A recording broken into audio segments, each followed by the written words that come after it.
first thing that we want to do is to save our recording so we can work on it later. Control S is a universal shortcut for saving a file to disk.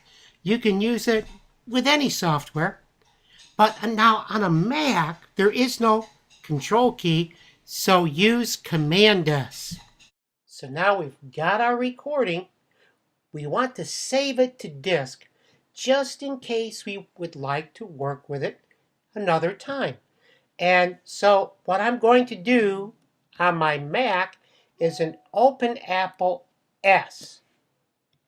Now, if you're on a PC, you can hold down your Control key and type S, or use the menus. Go File, Save Project. Any one of those three ways will bring you to this same screen, which says you are saving an Audacity project file .aup. That means it will have the file extension AUP at the end of the file name. Saving a project creates a file that only Audacity can open. So we're not at our podcast yet. We're one step away from that. To save an audio file for other programs, use the file export commands. And we'll do that in a couple of minutes. But first, let's save this out. So I'll click OK. And then let's just call this Test 1. And click Save. MP3 is the standard file format for podcasts. So now what we want to do is convert our Audacity file into an MP3 file. Okay, let's make our MP3 file or our podcast. So we want to go up to the File menu, Export. Make sure that we've got the format is MP3 files.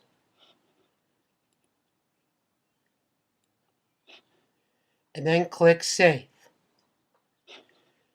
I'll give it a name. Now, some of this is going to look like we're building an album because this software was actually created to be used as a recording studio for musicians and bands. So we don't have maybe our track title would be MP3 conversion. We don't have an album title or a track number. We could put in a year. It's 2012. And then let's just click OK.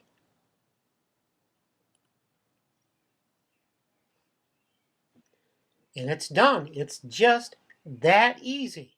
Here are our two files, test1.aup and test1.mp3.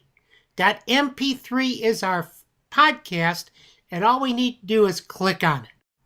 Next, we'll look at embedding our podcast into the Blackboard Learning Management System.